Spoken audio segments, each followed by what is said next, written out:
Hello friends, അപ്പോൾ നമ്മളിന്ന് കാണാൻ പോകുന്നത് ഡോണ്ട് ബി ടു ഇമോഷണൽ എന്ന ഡ്രാമയുടെ എപ്പിസോഡ് 5 ആണേ. അപ്പോൾ ജെ ചോദിക്കുന്നുണ്ട്, നിനക്ക് ഉറപ്പല്ലേ നിനക്ക് ഈ ഒരു കോൺട്രാക്റ്റ് വേണമെന്ന് ചോദിക്കുകയാണ്. അതുമാത്രമല്ല, ഈ ഒരു കോൺട്രാക്റ്റ് പ്രകാരം എനിക്ക് നിന്നോട് തിരിച്ച് എന്ത് വേണമെങ്കിലും ആവശ്യപ്പെടാമെന്ന് പറയാണ്. അങ്ങനെ ജെയിനാണെങ്കിൽ അതെല്ലാം സമ്മതിക്കുന്നുണ്ട്. എന്നിട്ട് അവൻ്റെ ആ ഒരു ബ്ലഡ് കൊണ്ട് തന്നെ അവർ ആ ഒരു എഗ്രിമെൻറ്റ് സീൽ ചെയ്യുകയാണ്. എന്നിട്ട് ജെ ആണെങ്കിൽ പറയുന്നുണ്ട്, ഇപ്പം നമ്മുടെ എഗ്രിമെൻറ്റ് കംപ്ലീറ്റ് ആയി, ഇനി നിന്നെ ഞാൻ എവിടെയും വിടില്ല എന്ന് പറഞ്ഞിട്ട് നമ്മുടെ ജെയിനെ ആണെങ്കിൽ ഒരു നോട്ടം അങ്ങ് നോക്കുവാണേ. അങ്ങനെ ആ ഒരു സീൻ അവിടെ കട്ടാകുമ്പോൾ പിന്നെ കാണിക്കുന്നത് ജെയിനെയാണ്. അപ്പോൾ ജെയിനാണെങ്കിൽ ഇങ്ങനെ ഉറക്കത്തിൽ നിന്നൊക്കെ എണീറ്റ് ഇങ്ങനെ വരുമ്പോഴത്തേക്കും അവിടെ കാണുന്നത് ജെ ആണെങ്കിൽ അവിടെ ഇരുന്ന് ഇങ്ങനെ പിയാനോ വായിക്കുന്നതാണ് കേട്ടോ കാണുന്നത്. എന്നിട്ട് ജെ ആണെങ്കിൽ പറയുകയാണ്, ഞാൻ നിൻ്റെ ഡെപ്റ്റ് എല്ലാം ക്ലിയർ ചെയ്തു എന്ന് പറയുകയാണ്. അപ്പം ജെയിൻ ചോദിക്കുന്നുണ്ട്, എല്ലാം ക്ലിയർ ചെയ്തു എന്ന് ചോദിക്കുകയാണ്. അപ്പോൾ അവൻ പറയുന്നുണ്ട്, ഇല്ല, ഞാൻ ആ ഒരു ബെറ്റിംഗ് ഗ്യാങ് തന്നെ ഇല്ലാതാക്കി എന്ന് പറയുകയാണ്. അപ്പോൾ ജെയിൻ ചോദിക്കുകയാണ്, അപ്പോൾ അവർ റിവഞ്ചിന് വന്നാലോ എന്ന് ചോദിക്കുകയാണ്. അപ്പോൾ അവൻ പറയുന്നുണ്ട്, അങ്ങനെയൊന്നും ഇല്ല, നീ അതിനെപ്പറ്റി ഓർത്തൊന്നും വറി ചെയ്യണ്ട എന്ന് പറയുകയാണ്. എന്നിട്ട് ഞാൻ നിൻ്റെ പേരൻസിൻ്റെ അടുത്ത് പറഞ്ഞിട്ടുണ്ട് ആ ഒരു ജെറ്റിൻ്റെ ഇഞ്ചുറീനെ പറ്റിയിട്ട്. കുറച്ച് കള്ളന്മാർ അവനെ അറ്റാക്ക് ചെയ്യാൻ നോക്കിയപ്പം പറ്റിയതാണെന്ന് ഞാൻ പറഞ്ഞിട്ടുണ്ടെന്ന് പറയുകയാണ്. എന്നിട്ട് ജെ പറയുകയാണ്, ഇനി നമുക്ക് നമ്മുടെ കോൺട്രാക്റ്റിനെ പറ്റി സംസാരിക്കാമെന്ന് പറഞ്ഞിട്ട് അവൻ പറയുകയാണ്, നിനക്കറിയാമല്ലോ ഈ ഒരു കോൺട്രാക്റ്റിൻ്റെ ടേംസൊക്കെ. അപ്പം ജെയിൻ പറയുകയാണ്, ഞാൻ നിങ്ങളുടേത് മാത്രമായിരിക്കും, അതുപോലെ നിങ്ങൾ പറയുന്ന റൂൾസ് എല്ലാം ഞാൻ അനുസരിക്കണം അല്ലേ. അപ്പോൾ ജെ ആണെങ്കിൽ റൂൾ നമ്പർ 1 എന്ന് പറഞ്ഞിട്ട് റൂൾസൊക്കെ പറയുകയാണ്. എന്നിട്ട് പറയുന്നുണ്ട്, ഒരുപാട് അങ്ങ് ഇമോഷണൽ ആവരുത്, അതെനിക്ക് ഇഷ്ടമല്ല എന്ന് പറയുകയാണ്. അത് കണക്ക് റൂൾ നമ്പർ 2, നീ പറഞ്ഞില്ലേ നീ എൻ്റേത് മാത്രമായിരിക്കുന്നു, അത് നീ ചുമ്മാ പറഞ്ഞാൽ പോരാ, അത് നീ എനിക്ക് കാണിച്ചു തരണമെന്ന് പറയുകയാണ്. അപ്പോൾ നമ്മുടെ ജെയിൻ ഇതൊക്കെ കേട്ടിട്ട് അവനാണെങ്കിൽ അങ്ങ് കരയുവാണ്. അപ്പം ജെ ആണെങ്കിൽ പറയുന്നുണ്ട്, ഞാൻ നിൻ്റെ അടുത്ത് ഇപ്പോൾ പറഞ്ഞല്ലേ ഉള്ളൂ റൂൾ നമ്പർ 1, ഒരുപാട് അങ്ങ് ഇമോഷണൽ ആവരുത്, അതെനിക്ക് ഇഷ്ടമല്ല എന്ന് പറഞ്ഞിട്ട് അവൻ്റെ ആ ഒരു കണ്ണുനീരൊക്കെ ഇങ്ങനെ തുടച്ചു കൊടുക്കുവാണ്.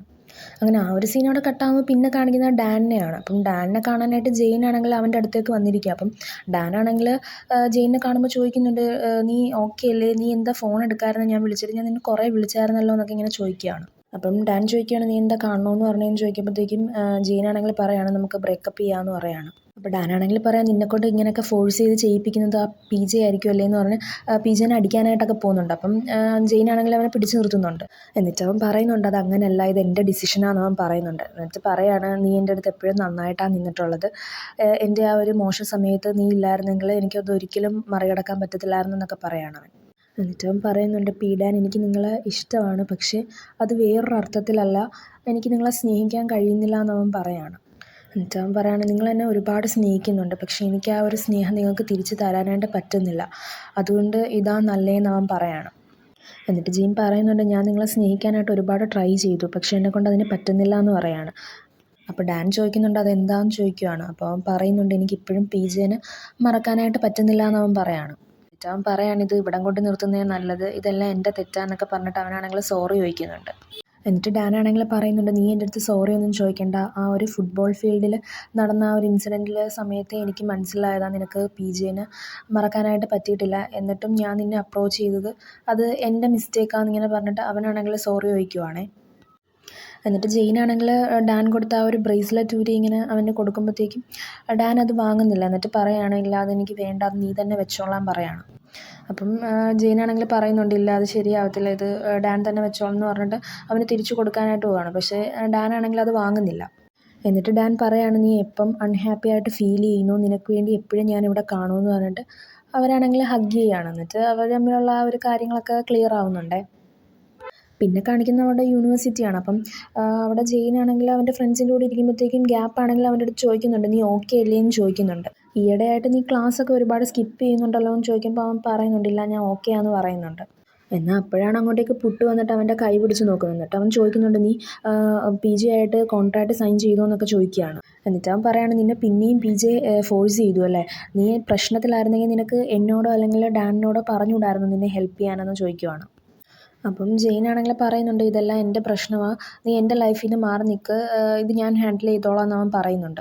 എന്നിട്ട് പുട്ട് പറയാണ്, നീ എപ്പോഴും ഇങ്ങനെ തന്നെയാണ്, നിൻ്റെ ലൈഫിൽ നിന്ന് എന്നെ നീ എപ്പോഴും മാറ്റി നിർത്താനാണ് നോക്കുന്നത്, നീ എന്താ ഇങ്ങനെയെന്നൊക്കെ ചോദിക്കുന്നുണ്ട്. എന്നിട്ട് പറയുന്നുണ്ട്, നീ അറ്റ്ലീസ്റ്റ് ഡാൻ്റെ കൂടെ ഇരുന്നപ്പോഴെങ്കിലും ഞാൻ ഹാപ്പി ആയിരുന്നു, എന്നാൽ നീ പിന്നെയും ഇത് തന്നെയാണ് ചൂസ് ചെയ്തതെന്ന് ഇങ്ങനെ പറയുകയാണ്. എന്നിട്ട് അവൻ ചോദിക്കുന്നുണ്ട്, നീ എപ്പോഴെങ്കിലും എന്നെ നിൻ്റെ ഒരു ഫ്രണ്ടായിട്ട് നീ കണ്ടിട്ടുണ്ടോ എന്ന് ചോദിക്കുകയാണ്. അങ്ങനെ അവരൊരു ഫൈറ്റിലോട്ടൊക്കെ പോകാനായിട്ട് പോകുമ്പോഴത്തേക്കും ഗ്യാപ്പാണെങ്കിൽ വന്ന് അവരെ പിടിക്കുന്നുണ്ട്. എന്നാൽ ദേഷിച്ച് നമ്മുടെ ജെയിനാണെങ്കിൽ അവൻ്റെ അടുത്ത് പറയുന്നുണ്ട്, ഞാൻ പിന്നെ എന്ത് ചെയ്യാനാ, ഞാൻ നിൻ്റെ അടുത്ത് എങ്ങനെ ഹെൽപ്പ് ചോദിക്കാനാ, നിന്നെ തന്നെ നിനക്ക് സേവ് ചെയ്യാനായിട്ട് പറ്റുന്നില്ലല്ലോ എന്നിങ്ങനെ ചോദിക്കുകയാണ്. അപ്പോൾ ഇത് കേട്ടതും പുട്ടാണെങ്കിൽ പറയുന്നുണ്ട്, ശരിയാ ഞാനൊരു ലൂസറാണ്, എനിക്ക് നിൻ്റെ ലൈഫിൽ ഒന്നിനും സഹായിക്കാനായിട്ട് പറ്റിയിട്ടില്ല അല്ലേ, അതുകൊണ്ട് ഇനി മുതൽ ഞാൻ നിൻ്റെ ലൈഫിൽ ഇനി എൻ്റർ ചെയ്യത്തില്ല, നിൻ്റെ ഒരു കാര്യത്തിലും ഞാനിനി ഇടപെടത്തില്ല എന്ന് പറഞ്ഞിട്ട് അവൻ ദേഷിച്ച് പോവുകയാണ്.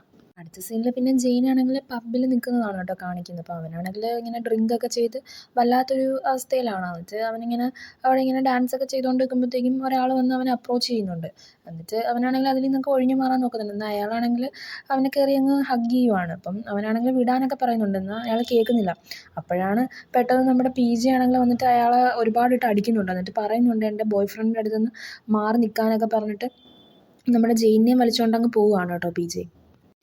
അപ്പം ജെയിനാണെങ്കിൽ ചോദിക്കുവാണ്, നിങ്ങളെന്താ ഇവിടെയെന്ന് ചോദിക്കുകയാണ്. അപ്പം PJ പറയുന്നുണ്ട്, നമ്മുടെ എഗ്രിമെൻറ്റ് എന്തായിരുന്നു ജെയിൻ എന്നിങ്ങനെ ചോദിക്കുകയാണ്. അപ്പം ജെയിൻ പറയാണ്, ഞാനത് റെസിസ്റ്റ് ചെയ്യാൻ നോക്കി, പക്ഷെ എന്നെക്കൊണ്ട് പറ്റിയില്ല എന്ന് പറയണം. അപ്പം PJ പറയുന്നുണ്ട്, നിന്നെക്കൊണ്ട് പറ്റാവുന്നതുകൊണ്ടാണോ നീ അതിന് അയാളെ നിന്നെ ടച്ച് ചെയ്യാനായിട്ട് സമ്മതിച്ചതെന്ന് ചോദിക്കുകയാണ്. എന്നിട്ട് ജെയിനാണെങ്കിൽ പറയാണ്, ഞാൻ നിങ്ങളുടെ അടുത്ത് പറഞ്ഞതല്ലേ ഞാൻ നിങ്ങളുടെ ഇത് മാത്രമായിരിക്കുമെന്ന്, പിന്നെ മറ്റുള്ളവരെ ഹേർട്ട് ചെയ്യുന്നത് നിർത്താനായിട്ട് പറയാണ്. അപ്പോൾ PJ പറയാണ്, അത് നീ വെറുതെ വാക്കുകൊണ്ട് പറഞ്ഞാൽ പോരാ, അത് നീ ഇന്ന് എനിക്ക് പ്രൂവ് ചെയ്ത് കാണിക്കണമെന്ന് പറഞ്ഞിട്ട് അവനെ വിളിച്ചുകൊണ്ടങ്ങ് പോവുകയാണേ. അങ്ങനെ PJ ആണെങ്കിൽ അവനെ വീട്ടിൽ കൊണ്ടുവന്നിട്ട് അവനെ ഫോഴ്സ് ചെയ്ത് കിസ് ചെയ്യുവാണ് കേട്ടോ. അപ്പം ജെയിനാണെങ്കിൽ പറയുന്നുണ്ട്, വീട് നിങ്ങളിപ്പോൾ ദേഷ്യത്തിലാണ്, വിടാനൊക്കെ പറയുന്നുണ്ട്. എന്നാൽ അവനാണെങ്കിൽ അത് കേൾക്കുന്നില്ല. അവൻ പറയാണ്, നീ ഇത് പ്രൂവ് ചെയ്ത് കാണിച്ചാന്ന് പറഞ്ഞിട്ട് അവനെ പിന്നെയും ഫോഴ്സ് ചെയ്ത് കിസ് ചെയ്യുവാണ്. അപ്പോൾ ജെയിൻ പറയുന്നുണ്ട്, എനിക്ക് ഈ രീതിയിൽ നിങ്ങളുടെ കൂടെ ഇങ്ങനെ ഇരിക്കണ്ടെന്ന് പറഞ്ഞിട്ട് അവനിങ്ങനെ ദേഷിച്ച് അവിടെ നിന്ന് ഇങ്ങനെ പോകുന്നുണ്ട്. എന്നാൽ അവനെ വിടാതെ ഇങ്ങനെ മുറുക്കി ഇങ്ങനെ ഹഗ് ചെയ്തിട്ട് പിന്നെയും അവനെ ഇങ്ങനെ കിസ് ചെയ്യാൻ തുടങ്ങുവാണ് കേട്ടോ PJ. അങ്ങനെ ജെയിനെയാണെങ്കിൽ പിന്നെ ഇങ്ങനെ ഫോഴ്സ് ചെയ്ത് അവനെ ഇങ്ങനെ കിസ് ചെയ്യുമ്പോഴത്തേക്കും നമ്മുടെ PJക്കാണെങ്കിൽ മനസ്സിലാവുകയാണ് അവൻ ചെയ്യുന്നത് തെറ്റാണെന്ന് മനസ്സിലാവുമ്പോൾ അവനത് സ്റ്റോപ്പ് ചെയ്യുന്നുണ്ടേ. അപ്പോൾ ജെയിൻ പറയാണ്, എന്തിനാണ് നിർത്തിയത്, കണ്ടിന്യൂ ചെയ്യാൻ പറയാണ്, ഇങ്ങനെയാണോ ഞാൻ നിങ്ങളുടെ ആണെന്ന് പ്രൂവ് ചെയ്യാൻ നോക്കുന്നതെന്ന് ഇങ്ങനെ ചോദിക്കുകയാണ്. അപ്പോൾ PJ പറയാണ്, നീ ഇവിടുന്ന് പൊക്കോളാൻ പറയാണ്. അപ്പം അവനാണെങ്കിൽ പോകുന്നില്ല. അപ്പം അവൻ പറയുന്നുണ്ട്, നീ പോകുന്നില്ലേ ഞാൻ പോകാമെന്ന് പറഞ്ഞിട്ട് അവനാണെങ്കിൽ കാറും എടുത്തങ്ങ് ഇറങ്ങി പോവുകയാണേ. അങ്ങനെ PJക്കാണെങ്കിൽ ശരിക്കും നല്ല സങ്കടവും ദേഷ്യമൊക്കെ ആവുന്നുണ്ട് കേട്ടോ. അവനാണെങ്കിൽ ഇങ്ങനെ ജെയിനിനെ ഫോഴ്സ് ചെയ്യേണ്ടി വന്നില്ലേ, അതുകൊണ്ട് അവന് ശരിക്കും സങ്കടമാവുന്നുണ്ട്. അടുത്ത സീനിൽ കാണിക്കുന്ന അവരുടെ ഡാൻസ് ക്ലാസ് ആണ്. അപ്പം അതിനകത്ത് അവർ തന്നെയാണ് പെയർ ചെയ്തേക്കുന്നത്. അപ്പം അവരുടെ ഒരു ഫൈനൽ എക്സാം ആണ് നടക്കുന്നത് അതിൻ്റെ. അപ്പം അവർക്കത് നന്നായിട്ടൊന്നും ചെയ്യാനൊന്നും പറ്റുന്നില്ല, കാരണം ലാസ്റ്റ് ദിവസം നടന്ന അവരുടെ ആ ഒരു പ്രശ്നം കാരണമാണ് കേട്ടോ. അങ്ങനെ അവർ വീട്ടിൽ വന്നിട്ടും അവർ പരസ്പരം ഒന്നും മിണ്ടുന്നൊന്നുമില്ല കേട്ടോ. അപ്പോഴാണ് ജെയിനൊരു കോൾ വരുന്നത്. അവൻ്റെ അമ്മയാണ് വിളിച്ചത്. അപ്പം അമ്മ പറയുന്നുണ്ട്, ജെറ്റിൻ്റെ സ്കൂളിലെ ആക്ടിവിറ്റീസ് ഇപ്പോൾ തീർന്നതേ ഉള്ളൂ, ഇപ്പം ഒത്തിരി ലേറ്റായി, നീ ഒന്ന് അവനെ പിക്ക് ചെയ്യാൻ പറ്റുമോ എന്നൊക്കെ ചോദിക്കുന്നുണ്ട്. അപ്പോൾ അവനത് സമ്മതിക്കുന്നുമുണ്ട്. അങ്ങനെ അവനാണെങ്കിൽ അവൻ്റെ ബാഗൊക്കെ പാക്ക് ചെയ്തിട്ട് ജെറ്റിനെ വിളിക്കാൻ വേണ്ടിയിട്ട് അവിടെ നിന്ന് അങ്ങ് ഇറങ്ങാനായിട്ട് പോവുകയാണേ. എന്നാൽ ആദ്യമേ അവനാണെങ്കിൽ അങ്ങ് പോകാനായിട്ട് പോവുമായിരുന്നു. എന്നാൽ നിന്നിട്ട് അവനാണെങ്കിൽ PJയുടെ അടുത്ത് പറയുന്നുണ്ട്, ഇതെനിക്ക് ഞാൻ ജെറ്റിനെ വിളിക്കാനായിട്ട് പോവാമെന്ന് പറയുന്നുണ്ട്. അപ്പം PJ പറയുന്നുണ്ട്, അന്നേ എൻ്റെ കൂടെ വരാൻ പറയുന്നുണ്ട് നീ. അങ്ങനെ അവർ കാറിൽ പോകുമ്പോഴത്തേക്കും ജെയിനാണെങ്കിൽ ജെറ്റിൻ്റെ അടുത്ത് പറയുന്നുണ്ട്, PJയുടെ അടുത്ത് താങ്ക്സ് പറ, നിന്നെ ഡ്രോപ്പ് ചെയ്യാൻ വേണ്ടിയിട്ടാണ് PJ വന്നതെന്ന് ഇങ്ങനെ പറയുന്നുണ്ട്. അങ്ങനെ ജെറ്റാണെങ്കിൽ PJയുടെ അടുത്ത് താങ്ക്സ് പറയുന്നുണ്ട്, അവന് ഇതിന് മുമ്പും ഹെൽപ്പ് ചെയ്തതല്ലേ. എന്നിട്ട് അവനാണെങ്കിൽ ഒരു സ്നാക്കൊക്കെ കൊടുക്കുന്നുണ്ടേ. അങ്ങനെ ജെറ്റാണെങ്കിൽ അവൻ്റെ ജ്യൂസ് ഇങ്ങനെ കുടിച്ചുകൊണ്ടിരിക്കുമ്പോഴത്തേക്കും പെട്ടെന്ന് അവൻ്റെ കയ്യിൽ നിന്ന് സ്ലിപ്പായി കുറച്ച് തറയിൽ പോകുന്നുണ്ട്. അപ്പം അത് ക്ലീൻ ആക്കാൻ വേണ്ടി നമ്മുടെ PJ ആണെങ്കിൽ കുറച്ച് ടിഷ്യൂസ് എടുത്ത് കൊടുക്കുന്നുണ്ട്. അപ്പോൾ അങ്ങനെ അതെടുത്ത് കൊടുക്കുമ്പോഴത്തേക്കും ജെയിനാണെങ്കിൽ അവൻ കൊടുത്ത ആ ഒരു ടോയ് കാണുവാണ് അവിടെ. അപ്പം അത് കണ്ടതും അവനാണെങ്കിൽ PJനെ അങ്ങ് നോക്കുവാണ്. അപ്പം അവൻ കണ്ടെന്ന് മനസ്സിലാകുമ്പം PJ ആണെങ്കിൽ അതങ്ങ് ക്ലോസ് ചെയ്യുന്നുണ്ട്. അങ്ങനെ ആ ഒരു സീൻ അവിടെ കട്ടാകുമ്പോൾ പിന്നെ കാണിക്കുന്നത് ജെയിനെയാണ്. അപ്പം അവനാണെങ്കിൽ PJനെ ഇങ്ങനെ നോക്കി വരുമായിരുന്നു. അപ്പം PJ ആണെങ്കിൽ പറയുന്നുണ്ട്, ഞാൻ നിനക്ക് വേണ്ടിയിട്ട് അമേരിക്കൻ ബ്രേക്ക്ഫാസ്റ്റ് ഉണ്ടാക്കുമായിരുന്നു എന്നൊക്കെ ഇങ്ങനെ പറയുകയാണ്. എന്നിട്ട് അവനാണെങ്കിൽ ജെയിനിന് വേണ്ടിയിട്ട് അത് കുക്കൊക്കെ ചെയ്ത് കൊടുക്കുന്നുണ്ടേ.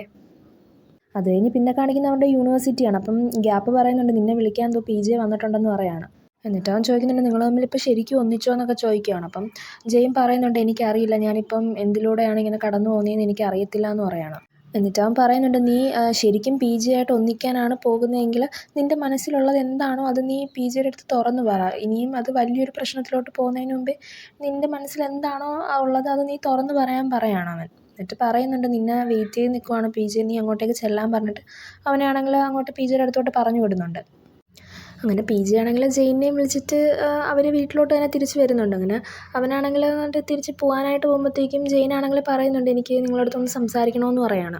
എന്നിട്ട് ജെയിനാണെങ്കിൽ പറയാണ്, നിങ്ങൾക്കറിയാം, നിങ്ങൾ എൻ്റെ അടുത്ത് ഇതിനു മുമ്പ് ഒരു പ്രോമിസ് ചെയ്തിരുന്നു, ഞാൻ ഒരിക്കലും റെഡി അല്ലെങ്കിൽ നിങ്ങൾ എന്നെ ഒരിക്കലും ഫോഴ്സ് ചെയ്യില്ല എന്ന്. നിങ്ങൾക്കറിയാം അന്നത്തെ നിങ്ങളുടെ ആ ഒരു പ്രവൃത്തി കൊണ്ട് എനിക്ക് നിങ്ങളോട് ശരിക്കും ദേഷ്യമായെന്ന് അവൻ പറയാണ്. നിങ്ങൾക്ക് വേണമെങ്കിൽ നിങ്ങൾ എന്നെ ലവ് ചെയ്യുന്നതുകൊണ്ടാണെന്ന് പറയാമെന്ന് പറയാണ്. എന്നാലും നിങ്ങൾക്ക് എന്നോട് അങ്ങനെ ചെയ്യാൻ നിങ്ങൾക്ക് യാതൊരു റൈറ്റും ഇല്ല എന്ന് പറയാണ് അവൻ. അപ്പോൾ പി ജി ആണെങ്കിൽ അവനോട് സോറിയൊക്കെ ചോദിക്കുന്നുണ്ട്. എന്നിട്ട് പറയുന്നുണ്ട് ഇനി ഒരിക്കലും ഇതേപോലെ സംഭവിക്കത്തില്ല എന്ന് പറയാണ്. അപ്പം ജെയിനാണെങ്കിൽ പറയുന്നുണ്ട് ഞാൻ നിങ്ങളുടേത് മാത്രമായിരിക്കും, പക്ഷേ എനിക്ക് നിങ്ങളുടെ ലൈഫിനെ പറ്റിയിട്ട് എനിക്ക് അറിയണം, എന്നോട് എല്ലാം തുറന്നു പറയണമെന്ന് പറയാണ്. അപ്പം പി ജി ആണെങ്കിൽ അത് സമ്മതിക്കുന്നുണ്ട്. അത് കഴിഞ്ഞ് ജെയിനാണെങ്കിൽ അവൻ്റെ വീട്ടിലിങ്ങനെ ഇരിക്കുമ്പോഴത്തേക്കും അങ്ങോട്ടേക്ക് പുട്ട് വരുവാണേ. അപ്പോൾ അവൻ ചോദിക്കുന്നുണ്ട് നീ എന്തിനാണ് ഇങ്ങോട്ടേക്ക് വന്നേന്ന് ചോദിക്കുന്നുണ്ട്. അപ്പോൾ അവൻ പറയുന്നുണ്ട് അത് ഞാൻ ഇതിലേ കൂടെ പോയപ്പോൾ ഇങ്ങോട്ട് കയറി ചെയ്താൽ പിന്നെ നിനക്ക് ചീസ് കേക്ക് ഇഷ്ടമല്ലേ എന്ന് പറഞ്ഞിട്ട് അവനാണെങ്കിൽ വാങ്ങിച്ചുകൊണ്ട് വന്ന ആ ഒരു കേക്ക് അവന് കൊടുക്കുന്നുണ്ട്. എന്നിട്ട് പുട്ടാണെങ്കിൽ അവനോട് സോറി ചോദിക്കുന്നുണ്ട് അന്ന് അങ്ങനെയൊക്കെ സംഭവിച്ചതിന്. അതുമാത്രമല്ല ഞാൻ അന്ന് ശരിക്കും അപ്സെറ്റ് ആയിരുന്നു, എനിക്ക് നിനക്ക് വേണ്ടിയിട്ടൊന്നും ചെയ്യാൻ പറ്റിയില്ല എന്ന് അവൻ പറയാണ്. അപ്പോൾ ജെയിൻ പറയുന്നുണ്ട് അതെനിക്കറിയാം, നീ എന്നെപ്പറ്റി വറീഡ് ആയതുകൊണ്ട് അങ്ങനെയൊക്കെ പറഞ്ഞേന്നിങ്ങനെ പറയാണ്.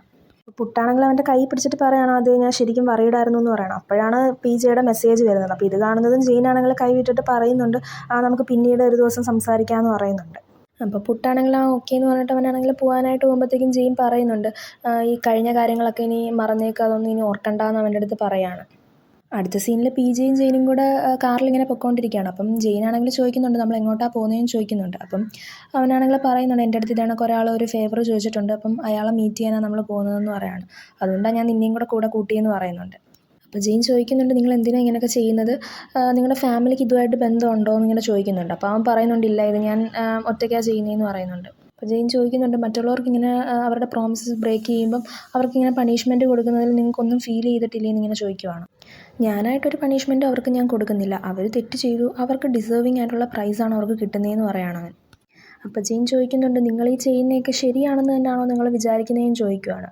അപ്പം പി ജെ ആണെങ്കിൽ പറയുന്നുണ്ട് അതേ എന്നിങ്ങനെ പറയാണ്.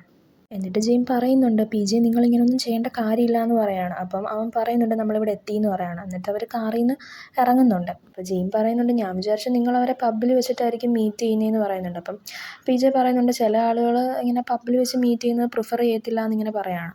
അപ്പോൾ അങ്ങനെയുള്ളവർ ഇങ്ങനെയുള്ള പ്ലേസസൊക്കെ ആയിരിക്കും ചൂസ് ചെയ്യുന്നതെന്ന് പറയണം. അപ്പം പെട്ടെന്ന് അവനാണെങ്കിൽ ഒന്ന് സ്റ്റക്ക് ആവുന്നുണ്ട്. എന്നിട്ട് അങ്ങോട്ടൊക്കെ ഒന്ന് നോക്കിയിട്ട് അവനാണെങ്കിൽ പറയുന്നുണ്ട് എന്തോ പ്രശ്നമുണ്ടെന്ന് പറയുമ്പോഴത്തേക്കും പെട്ടെന്ന് കുറച്ച് ആളുകൾ ചേർന്ന് അവരുടെ ഷൂട്ട് ചെയ്യുവാണ് കേട്ടോ. അപ്പോൾ പി ജി ആണെങ്കിൽ ജെയിനുമായിട്ട് ഒരു സ്ഥലത്തോട്ട് പോയി മാറി നിന്നിട്ട് അവൻ്റെ കാറിൻ്റെ കീ എടുത്ത് കൊടുത്തിട്ട് പറയുന്നുണ്ട് നീ കാറിൽ പോയി ഇരിക്കാൻ പറയുന്നുണ്ട്. അപ്പോൾ ജെയിനാണെങ്കിൽ ചോദിക്കുന്നുണ്ട് അപ്പോൾ നിങ്ങളോ എന്ന് ചോദിക്കുമ്പോഴത്തേക്കും അവൻ പറയുന്നുണ്ട് ഞാൻ നിന്നെ കവർ ചെയ്തോളാം, നീ പോകാൻ പറയുന്നുണ്ട്. അപ്പം അവൻ പറയുന്നുണ്ട് ഇല്ല ഞാൻ പോത്തില്ല എന്ന് പറയാണ്. അപ്പോൾ പി ജെ പറയാണ് നീ ഇവിടെ നിന്നാൽ നമ്മൾ രണ്ടുപേരും മരിക്കും, അതുകൊണ്ട് നീ കാറിൽ പോയി എന്നെ വെയിറ്റ് ചെയ്യാൻ പറയാണ്. എന്നിട്ട് പറയുന്നുണ്ട് 10 മിനിറ്റിനകം എന്നെ കണ്ടില്ലെങ്കിൽ നീ പിന്നെ ഇവിടുന്ന് പൊക്കോണമെന്ന് പറയാണ്. പിന്നെ ജെയിനാണെങ്കിൽ അവിടെ നിന്ന് ഇറങ്ങിയിട്ട് കാറിലോട്ട് പോയി ഇരിക്കുന്നുണ്ട്. അപ്പോൾ അവൻ ശരിക്കും നന്നായിട്ട് പേടിച്ചിരിക്കുകയാണ്. അപ്പോൾ അവിടെ ഇരിക്കുമ്പോഴും അവൻ അകത്തെ സൗണ്ടൊക്കെ നന്നായിട്ട് കേൾക്കാം. അങ്ങനെ കുറച്ച് നേരം കഴിയുമ്പോഴത്തേക്കും പി ജെ ആണെങ്കിൽ അവിടെ നിന്ന് ഇറങ്ങി വരുവാണ്. അപ്പോൾ പി ജെനെ കണ്ടത് അവന് ശരിക്കും സന്തോഷമാവാണ്. അപ്പം അവൻ ഓടി ചെന്നിട്ട് പി ജെനെ കെട്ടിപ്പിടിച്ചിട്ട് പറയുന്നുണ്ട് പി ജെക്കൊന്നും പറ്റിയില്ലല്ലോ എന്നൊക്കെ ഇങ്ങനെ ചോദിക്കുന്നുണ്ട്. അപ്പോഴാണ് അവൻ പി ജെയുടെ ദേഹത്തൊരു ബുള്ളറ്റ് കൊണ്ടത് കാണുന്നത് കേട്ടോ. അപ്പോൾ ഇത് കാണുമ്പോൾ അവൻ ശരിക്കും അങ്ങ് പാനിക് ആവുന്നുണ്ട്. എന്നിട്ട് അവനാണെങ്കിൽ പി ജെനെ കാറിലോട്ട് കൊണ്ട് കയറ്റുന്നുണ്ടേ. എന്നിട്ട് അവൻ ചോദിക്കുകയാണ് പി ജെ ഓക്കെ അല്ലേ, അവരൊക്കെ ആരാന്ന് ചോദിക്കുകയാണ്. അപ്പോൾ അവൻ പറയുന്നുണ്ട് അതൊക്കെ എൻ്റെ പഴയ കുറച്ച് എനിമീസാന്ന് പറയാണ്. എന്നിട്ട് പി ജി ആണെങ്കിൽ ആരെയോ വിളിച്ചിട്ട് പറയുന്നുണ്ട് എനിക്ക് ഇതണക്കെ ഒരു ഇഞ്ചുറി പറ്റി, എനിക്ക് സർജറി വേണ്ടി വരും, ഞങ്ങൾ ഹോസ്പിറ്റലിലോട്ട് വന്നുകൊണ്ടിരിക്കുകയെന്ന് അവനിങ്ങനെ പറയുന്നുണ്ട്. അങ്ങനെ അവരാണെങ്കിൽ ഹോസ്പിറ്റലിലോട്ട് എത്തിയിരിക്കുകയാണ്. അപ്പം പി ജെനാണെങ്കിൽ ആ ഒരു അവസ്ഥയിൽ കാണുമ്പോഴത്തേക്കും നമ്മുടെ ജെയിനാണെങ്കിൽ സഹിക്കുന്നില്ല, അവനാണെങ്കിൽ ശരിക്കും അങ്ങ് കരയുവാണ് കേട്ടോ. അങ്ങനെ സർജറി ഒക്കെ കഴിഞ്ഞ് ഡോക്ടർ വെളിയിൽ വന്നിട്ട് പറയുന്നുണ്ട് പേടിക്കേണ്ട, ഇപ്പം അവൻ ഓക്കെയാണ്, കുറച്ച് നേരം കഴിയുമ്പോൾ നിനക്ക് കയറി കാണാമെന്ന് പറയുന്നുണ്ട്. എന്നിട്ട് ഡോക്ടർ ചോദിക്കുന്നുണ്ട് നീ ജെയിൻ അല്ലേ എന്ന് ചോദിക്കുന്നുണ്ട്. അപ്പം അവൻ പറയുന്നുണ്ട് പി ജെ എന്നെപ്പറ്റി പറഞ്ഞിട്ടുണ്ടോ എന്ന് ചോദിക്കുകയാണ്. അപ്പം ഡോക്ടർ പറയാണ് എൻ്റെ പേര് റാം എന്നാണ്, ഞാൻ പി ജെയുടെ കസിനും കൂടാന്ന് പറയുന്നുണ്ട്. പി ജെ ആണെങ്കിൽ നിന്നെപ്പറ്റി എൻ്റെ അടുത്ത് ഒരുപാട് കാര്യങ്ങളൊക്കെ പറഞ്ഞിട്ടുണ്ടെന്ന് പറയാണ്. എന്നിട്ട് ചോദിക്കുന്നുണ്ട് നീ ആദ്യമായിട്ടാണല്ലേ ഇങ്ങനെയൊക്കെ, എന്തായാലും നീ അവനെ ഒന്ന് ശ്രദ്ധിക്കണം, അവൻ ഹോസ്പിറ്റലിൽ ഇന്ന് കിടക്കത്തില്ല, അതുകൊണ്ട് ഇൻഫെക്ഷൻ ഒന്നും വരാതെ നീ ഒന്ന് അവനെ ശ്രദ്ധിക്കണമെന്ന് പറയാണ്. എന്നിട്ട് പറയുന്നുണ്ട് അവൻ ഓൾറെഡി ഈ കാര്യങ്ങളൊക്കെ അറിയാം, എന്നാലും നീ അവനെ ഒന്നുകൂടെ ഒന്ന് ടേക്ക് കെയർ ചെയ്യണമെന്ന് പറയുന്നുണ്ട്. അപ്പം ജെയിനാണെങ്കിൽ ചോദിക്കുന്നുണ്ട് പി ജെക്ക് ഇതിനു മുമ്പും ഇങ്ങനെയൊക്കെ സംഭവിച്ചിട്ടുണ്ടോ എന്ന് ചോദിക്കുവാണ്. അപ്പം ഡോക്ടർ പറയുന്നുണ്ട് ഒരുപാട് പ്രാവശ്യം സംഭവിച്ചിട്ടുണ്ട്, അതുമാത്രമല്ല ഇവനാണെങ്കിൽ ഒരു ദിവസം എന്നെ ഹോസ്പിറ്റലിന് പുറത്ത് വരെ എന്നെക്കൊണ്ട് സർജറി ചെയ്യിപ്പിച്ചു, അവസാനം ഞാനൊരു അണ്ടർഗ്രൗണ്ട് ഡോക്ടർ വരെ ആയെന്നൊക്കെ പറയാണ് കേട്ടോ. എന്നിട്ട് ജെയിൻ പറയുന്നുണ്ട് ഞാൻ ആദ്യമായിട്ടാണ് ഇങ്ങനൊരു സിറ്റുവേഷനിലൂടെയൊക്കെ കടന്നു പോകുന്നത്, എനിക്കറിയില്ല ഇനി ഞാനും ഇതിലൂടെയൊക്കെ യൂസ് ആവുമായിരിക്കും അല്ലേ എന്നിങ്ങനെ ചോദിക്കുവാണ്. അപ്പോൾ ഡോക്ടർ പറയുന്നുണ്ട് നീ അവനെപ്പറ്റി ശരിക്കും വറി ചെയ്യുന്നുണ്ടെങ്കിൽ നീ അവനുമായിട്ട് സംസാരിച്ച് അവനെ ഇതിൽ നിന്ന് എങ്ങനെയെങ്കിലും പുറത്ത് കൊണ്ടുവരാൻ നോക്കാൻ പറയാണ്. അപ്പം ജെയിൻ പറയുന്നുണ്ട് പക്ഷേ അവൻ എൻ്റെ വാക്ക് കേൾക്കുമോ ഇല്ലയോ എന്ന് എനിക്ക് അറിയത്തില്ല എന്നിങ്ങനെ പറയാണ്. എന്നിട്ട് ഡോക്ടർ ജെയിൻ്റെ അടുത്ത് പറയാണ്, നിനക്കറിയുമോയെന്ന് എനിക്കറിയില്ല, പക്ഷേ നീ അവന് ശരിക്കും സ്പെഷ്യലാണെന്ന് പറയാണ്. എന്നിട്ട് പറയുന്നുണ്ട് കുറച്ച് നേരം കഴിയുമ്പോൾ നിനക്ക് അവനെ കയറി കാണാമെന്ന് പറഞ്ഞിട്ട് ഡോക്ടറാണെങ്കിൽ അങ്ങ് പോകുന്നുണ്ട്. അങ്ങനെ കുറച്ച് നേരം കഴിയുമ്പോഴത്തേക്കും പി ജി ആണെങ്കിൽ കണ്ണുറന്ന് നോക്കുന്നുണ്ട്. അപ്പം കണ്ണുറക്കുമ്പോൾ തന്നെ അവൻ കാണുന്നത് ജെയിനാണെങ്കിൽ അവനെ ഇങ്ങനെ നോക്കിയിരുന്ന് അവിടെ കിടന്ന് ഉറങ്ങിപ്പോകും കേട്ടോ. അപ്പോൾ ഇവനാണെങ്കിൽ അവൻ്റെ തലയിൽ ഇങ്ങനെ കൈ വെക്കുമ്പോഴത്തേക്കും ജെയിനാണെങ്കിൽ എണീക്കുന്നുണ്ട്. എന്നിട്ട് അവൻ ചോദിക്കുന്നുണ്ട്, നിങ്ങൾ ഓക്കെ അല്ലേ? നിങ്ങൾക്കറിയാമോ ഞാൻ എത്രമാത്രം പറയിടായിരുന്നു, ഞാൻ ശരിക്കും പേടിച്ചു പോയെന്നൊക്കെ അവനാണെങ്കിൽ ഇങ്ങനെ പറയുന്നുണ്ട്. പി ജെ പറയുന്നുണ്ട്, ഞാനിപ്പോൾ ഓക്കെയാണ്, ഞാനിപ്പോൾ സേഫാണെന്ന് പറയാണ്. അപ്പം ജെയിനാണെങ്കിൽ പറയുന്നുണ്ട്, നിങ്ങൾക്ക് ഇങ്ങനെ ഒരു ലൈഫ് ജീവിക്കുന്നത് നിർത്തിക്കൂടെ എന്നിങ്ങനെ ചോദിക്കുന്നുണ്ട്. അപ്പം അവനാണെങ്കിൽ ഒന്ന് ആലോചിച്ചിട്ട് പറയുന്നുണ്ട്, ഇല്ല എന്ന് പറയാണ്. എന്നിട്ട് പി ജെ പറയുന്നുണ്ട്, ഇല്ല എനിക്കിത് നിർത്താൻ പറ്റില്ല, ഞാൻ ഈ ഒരു ലൈഫുമായിട്ട് ഒരുപാട് മുമ്പോട്ട് വന്നു കഴിഞ്ഞു, ഇനി എനിക്കിത് നിർത്താൻ പറ്റത്തില്ല, ഇതാണ് എൻ്റെ ലൈഫെന്ന് അവൻ പറയാണ്. അപ്പം ജെയിനാണെങ്കിൽ ചോദിക്കുന്നുണ്ട്, നിന്നെ ഈ ഒരു അവസ്ഥയിൽ ഇങ്ങനെ കണ്ട് ഇങ്ങനൊരു ലൈഫ് ജീവിക്കണമെന്നാണോ നീ എക്സ്പെക്റ്റ് ചെയ്യുന്നതെന്ന് ചോദിക്കുവാണ്. അപ്പോൾ പി ജെ പറയാണ്, അതുകൊണ്ടാണ് ഞാൻ നിന്നെ ഈ ഒരു കാര്യത്തിലൊന്ന് ഇൻവോൾവ് ചെയ്യിക്കായിരുന്നത്, പക്ഷേ നിനക്കല്ലായിരുന്നു എൻ്റെ ലൈഫിനെ പറ്റിയിട്ട് അറിയാനായിട്ടുള്ള താല്പര്യം, അപ്പം ഇതാണ് എൻ്റെ ലൈഫെന്ന് അവൻ പറയാണ്. അപ്പം ജെയിൻ ചോദിക്കുകയാണ്, നിങ്ങൾ ശരിക്കും ഇത് നിർത്താനൊന്നും ഉദ്ദേശമില്ല അല്ലേന്ന് ചോദിക്കുവാണ്. നിങ്ങൾ ഈ ഒരു ലൈഫ് തന്നെ കണ്ടിന്യൂ ചെയ്യാനാണോ ആഗ്രഹിക്കുന്നതെന്ന് ചോദിക്കുന്നുണ്ട്. അങ്ങനെയാണെങ്കിൽ നിങ്ങൾക്ക് നല്ലത് മാത്രമേ വരുത്തുള്ളൂ എന്ന് വിഷ് ചെയ്യാൻ മാത്രമേ എനിക്ക് പറ്റത്തുള്ളൂ എന്ന് പറഞ്ഞിട്ട് അവനാണെങ്കിൽ അങ്ങ് ഇറങ്ങി പോവുകയാണേ. അപ്പോൾ ഈ ഒരു സീനോട് കൂടിയിട്ടാണ് കേട്ടോ നമ്മുടെ എപ്പിസോഡ് 5 ഇവിടെ എൻഡ് ആകുന്നത്. അപ്പോൾ വീഡിയോ ഇഷ്ടപ്പെട്ടാൽ ചാനലൊന്ന് മറക്കാതെ സബ്സ്ക്രൈബ് ചെയ്ത് സപ്പോർട്ട് ചെയ്യണേ കൂട്ടുകാരെ. അപ്പോൾ ബൈ ഫ്രണ്ട്സ്.